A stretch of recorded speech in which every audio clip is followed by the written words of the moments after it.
नमस्कार दोस्तों, एक बार फिर से आप सभी का स्वागत है मेरे यूट्यूब चैनल पर। आज एक और इम्पोर्टेंट टॉपिक आप लोगों के बीच लेकर आया हूँ। आज के दिन इस वीडियो में बात करने जा रहे हैं कि मुख्यमंत्री शिक्षक कैशलेस चिकित्सा योजना में जो ऑनलाइन एप्लीकेशन आप अप्लाई करते हैं, उसमें एप्लीकेशन में यदि संशोधन करना चाहते हैं रजिस्ट्रेशन में, तो कैसे करेंगे?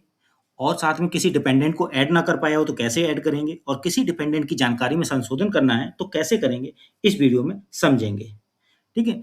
और यदि ऑनलाइन अप्लाई की प्रक्रिया आपने इससे पहले ना समझ पाई हो, मैंने एक वीडियो बनाया हुआ है उसका, कैसे आप शिक्षक कैशलेस चिकित्सा कार्ड को ऑनलाइन अप्लाई करेंगे, उस वीडियो का लिंक मैं इस वीडियो के डिस्क्रिप्शन में दे दूँगा। साथ में इस पोर्टल का लिंक भी इस वीडियो के डिस्क्रिप्शन में दे दूँगा। तो दोनों लिंक्स आप यूज़ करके ऑनलाइन अप्लाई की प्रक्रिया समझ सकते हैं। अब यहाँ पर वीडियो को कंटिन्यू करने से पहले एक छोटी-सी रिक्वेस्ट कि वीडियो को बिना स्किप किए अंत तक ज़रूर देखिएगा। वीडियो को लाइक, शेयर, कमेंट ज़रूर कीजिएगा। चैनल यदि अभी तक सब्सक्राइब ना किया हो तो चैनल को सब्सक्राइब करके बेल आइकन को हिट करके ऑल जो सेलेक्ट कर लीजिएगा। अब कंटिन्यू करेंगे आगे की वीडियो। देखिए यहाँ पर बात है कि पहले से मैंने अप्लाई कर रखा है एप्लीकेशन। किसी कारण से बीच में डिस्टर्ब हो गया सर्वर की वजह से या कुछ चीज़ें छूट गई, तो मुझे रजिस्ट्रेशन में यदि समस्या आ गई कि मेरी रजिस्ट्रेशन डिटेल में कुछ संशोधन है, तो देखिए पोर्टल पर ही आप देखेंगे ऊपर एम्प्लॉयी गेटवे लिखा हुआ है। यहाँ पर लिखा है अप्लाई फॉर कार्ड, तो पहले तो अप्लाई करने की प्रक्रिया यहाँ पर भी दी गई है, ऊपर अप्लाई फॉर कार्ड और नीचे अप्लाई फॉर शिक्षक कैशलेस चिकित्सा कार्ड भी दिया है। तो यहाँ से आप अप्लाई कर लेंगे, अप्लाई हो जाएगा। उसके बाद यदि कोई संशोधन एप्लीकेशन में करना हो तो एडिट एप्लीकेशन, तो इस पर क्लिक करके दिखाते हैं कैसे एडिट होगा। अब आपके सामने sign in for employ login आ जाएगा, यानी जो एडिट एप्लीकेशन पर मैंने क्लिक किया एप्लीकेशन में कुछ संशोधन के लिए, तो अब आपको आधार नंबर डालना होगा क्योंकि आपने अप्लाई कर रखा था, एप्लीकेशन भर रखा, उसमें कोई संशोधन अब करना है तो आधार नंबर यहाँ डालकर, कैप्चा डालकर सेंड ओटीपी करेंगे। अब आपको एक ओटीपी जो प्राप्त हुआ है उसे यहाँ फिल करेंगे और इस चेक बॉक्स पे टिक लगा के सबमिट ओटीपी करें। अब आप देख सकते हैं यहाँ पर एप्लीकेशन ओपन हो गया है। तो मैंने एडिट एप्लीकेशन के थ्रू लॉगिन किया आधार नंबर डालकर, कैप्चा डालकर, ओटीपी भरकर। अब यहाँ पर आपका एप्लीकेशन खुल गया है। इसमें कोई संशोधन करना चाहे तो संशोधन करेंगे। ठीक है? इस एप्लीकेशन में यदि कोई गड़बड़ी है और सबसे नीचे तरफ जाते हैं। अब आप देखिए सबसे नीचे जो स्क्रीन की, तो मैंने यहाँ पर आपको डिक्लेरेशन मिलेगा। डिक्लेरेशन में 2 चेक बॉक्स होंगे जिन्हें टिक करना रहेगा, फिर कैप्चा रहेगा उसे फिल करेंगे, तब सेव एंड नेक्स्ट करते हैं। अब भरा हुआ पूरा फॉर्म आपको एक बार फिर से दिखेगा, उसको फिर से एक बार अच्छी तरह से जाँच लें। यदि कोई संशोधन लगता है, तो आप यहाँ एडिट एप्लीकेशन नीचे बटन है, वहाँ से फिर से कर सकते हैं संशोधन जाकर पीछे। और यदि आपको लगता है सब सही है, तो आप do you want to add dependent जो है, यानी आप पर कोई डिपेंडेंट है, तो नो डिपेंडेंट नहीं है, यानी आपका ना कोई पत्नी है, ना बच्चे हैं, कोई डिपेंडेंट नहीं है आप पर, माता-पिता कोई भी, तो आप नो करेंगे। और कोई डिपेंडेंट आप पर हैं, आश्रित हैं आप पर कुछ लोग, तो येस करेंगे और सेव एंड नेक्स्ट करेंगे। अब आपके सामने ऐड डिपेंडेंट्स का पेज आएगा, जहाँ पर किसी भी नए डिपेंडेंट की जानकारी, डिपेंडेंट का नाम, उसका जेंडर, उसके स्पाउस या फादर का नाम, यहाँ से सिलेक्शन कर लेंगे, स्पाउस, फादर जो भी है, उसी का नाम भर देंगे, date of birth, marital status married है या अनमैरिड, आधार नंबर, 1 साल से कम 1 साल तक के बच्चे के लिए आधार नंबर ज़रूरी नहीं, बाकी उसके ऊपर के बच्चों के लिए ज़रूरी होगा। यानी जिनका आधार नहीं बना यदि 1 साल से ऊपर का, तो उनको पहले आधार बनवाएँगे तभी बाद में ऐड कर पाएँगे। तो यानी बाद में ऐड करने का ऑप्शन यहाँ दिख रहा है आपको, तो ये चीज़ कर पाएँगे बाद में।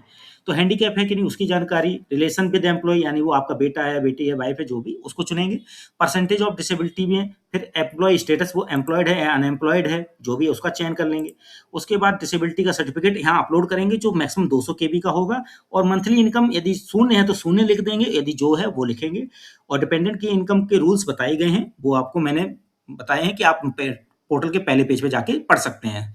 अपलोड पिक्चर यानी डिपेंडेंट की खुद की फ़ोटो का साइज़ 20 केबी मैक्सिमम होगा, उसकी फ़ोटो अपलोड हो जाएगी। इस तरह से जो डिटेल भरेंगे तो ऐड डिपेंडेंट यहाँ क्लिक करके ऐड किया जा सकता है। अब जो डिपेंडेंट पहले से यहाँ दिख रहा है, यदि उसको हटाना है, गलत ऐड हो गया है, तो डिलीट कर सकते हैं। यदि पहले से जुड़ा डिपेंडेंट है, उसकी कोई जानकारी गलत है, तो उसकी जानकारी यहाँ एडिट की जा सकती है। तो नए डिपेंडेंट जितने भी जुड़ेंगे वो इसी सूची में नीचे दिखते जाएँगे। और फिर कंप्लीट डिपेंडेंट की लिस्ट जब पूरी हो जाए, आपको लगे कोई डिपेंडेंट छूटा नहीं है, तो आप फिर यहाँ चेक बॉक्स पे नीचे टिक लगा के नेक्स्ट बटन दबा के आगे बढ़ेंगे। तो मैं यहाँ पे डिपेंडेंट जो भी छूटे हुए हैं, उनको जोड़ देता हूँ और सुधार करने लायक नहीं है, तो मैं फिर बाद में नेक्स्ट बटन दबाता हूँ। अब आप देखेंगे जैसे ही नेक्स्ट बटन पर क्लिक किया तो आपके फॉर्म की पूरी डिटेल्स खुल के आ जाएगी विद डिपेंडेंट्स, क्योंकि पिछले पेज पर ही मैंने डिपेंडेंट्स से जुड़ी हुई जानकारी में अपडेट कर लिया था।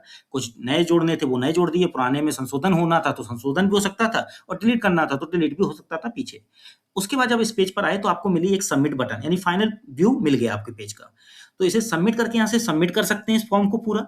और साइड में प्रिंट भी दी गई है, यानी आप इसका प्रिंट करके पीडीएफ में सेव भी कर लें। ठीक है? प्रिंट पर क्लिक करेंगे तो लैपटॉप पर या कंप्यूटर में या मोबाइल में भी, वहाँ पर भी पीडीएफ में इसे सेव कर सकते हैं प्रिंट पर क्लिक करके। तो मैं इसे प्रिंट में क्लिक करके पीडीएफ में सेव करता हूँ, उसके बाद मैं सबमिट कर देता हूँ। तो इस तरह से सबमिट करने के बाद आपका जो एप्लीकेशन स्टेटस है वो फॉरवर्डेड दिखेगा। देखिए टॉप पर आप देख सकते हैं एप्लीकेशन का जो स्टेटस है वो आपको क्या दिख रहा है? फॉरवर्डेड। तो ये फॉरवर्डेड तभी होता है जब आपका फाइनल सबमिट हो जाता है। अभी फॉरवर्डेड होकर बीओ स्तर पर चला गया यानी ब्लॉक स्तर पर। वहाँ पर अप्रूव होगा तो आपको एक एसएमएस प्राप्त होगा जिसमें एक लिंक होगा जहाँ से आपको ई-केवाईसी की प्रक्रिया पूरी करनी होगी। जैसे ई-केवाईसी की प्रक्रिया पूरी करेंगे तो आपको स्टेट हेल्थ कार्ड डाउनलोड करने को मिलेगा। तो इस तरह से आपका स्टेट हेल्थ कार्ड डाउनलोड होने तक की प्रक्रिया पूरी होगी। इस प्रोसेस में आपने अभी सीखा कि कैसे एप्लीकेशन को एडिट करेंगे, उसके बाद कैसे डिपेंडेंट्स को एडिट करेंगे, डिलीट करेंगे और नए डिपेंडेंट को कैसे जोड़ेंगे।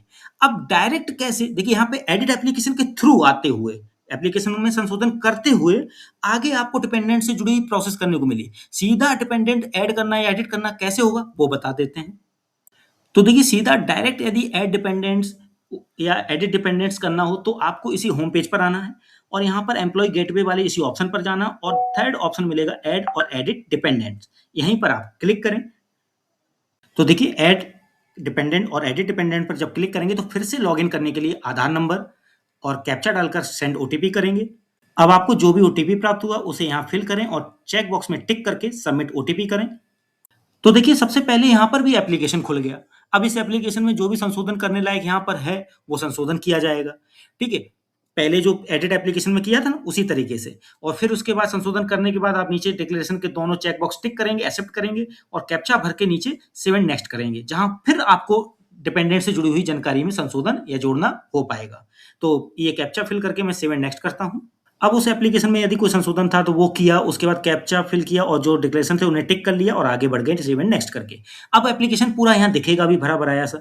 उसमें भी यदि कोई संशोधन लग रहा, फिर से आपको कुछ गलती समझ आ रही, पीछे ना समझ पाए हो तो एडिट एप्लीकेशन बटन नीचे है, वहां पर क्लिक करके संशोधन कर लेंगे। और यदि सब कुछ ठीक है तो आप क्या करेंगे, ये दोनों चेक बॉक्स जो है टिक वो तो है ही, नीचे आपको यहाँ पर डिपेंडेंट की जानकारी बतानी होगी, कोई डिपेंडेंट है या नहीं। यदि कोई भी आप पर आश्रित नहीं है तो नो कर देंगे और सेव एंड नेक्स्ट करके बढ़ेंगे।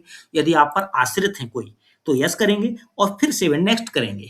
तो यहाँ आश्रित का यस करते हुए सेव एंड नेक्स्ट करते हैं। तो देखिए अब आपके सामने ऐड डिपेंडेंट्स वाला पेज खुल गया। अब जिसका भी अकाउंट इस टाइम लॉगिन है उन्होंने गलती से क्या अपना रजिस्ट्रेशन तो कर लिया था पर अपने आश्रित को जोड़ नहीं पाया था।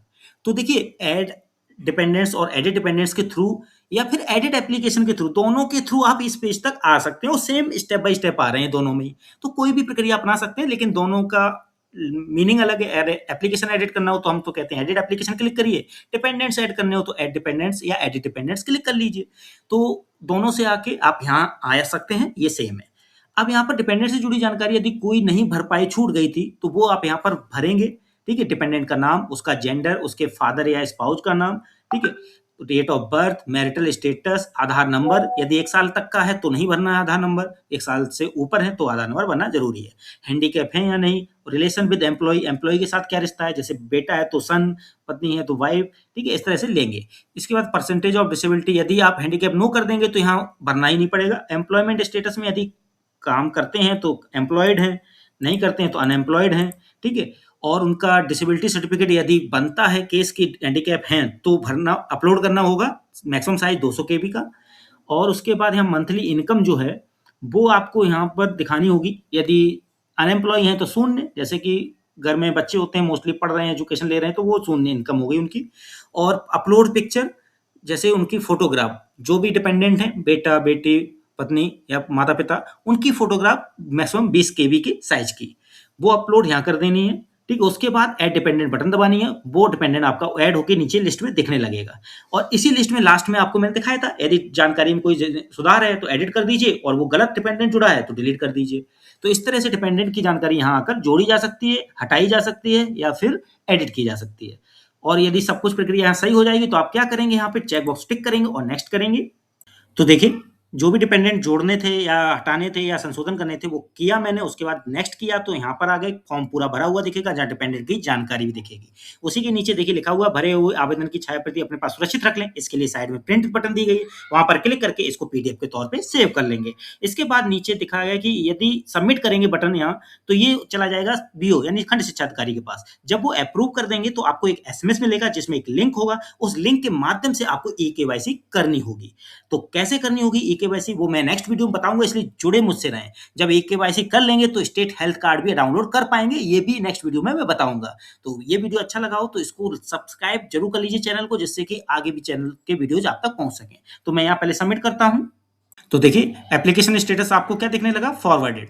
इस तरह से आपका एप्लीकेशन अब बीओ स्तर पर जाकर फॉरवर्ड हो चुका है। अब वो बीओ स्तर पर अप्रूव होगा, तो जो बताया मैंने, इस अप्रूव होने के बाद एसएमएस मिलेगा, लिंक आएगा, लिंक से ई-केवाईसी करेंगे, उसके बाद ही आप स्टेट हेल्थ कार्ड डाउनलोड कर पाएंगे। तो इसकी भी जानकारी नेक्स्ट वीडियो में दूंगा कि कैसे आप ई-केवाईसी और स्टेट हेल्थ कार्ड डाउनलोड करेंगे। तो ये वीडियो अच्छा लगा हो तो इसे लाइक शेयर कमेंट कीजिए, और चैनल यदि अभी तक सब्सक्राइब ना किया हो तो चैनल को सब्सक्राइब करके बेल आइकन को हिट करके ऑल जरूर सेलेक्ट कर लीजिएगा। मिलते हैं अगली बार एक और इंपॉर्टेंट वीडियो के साथ। आज के लिए बस इतना ही। धन्यवाद।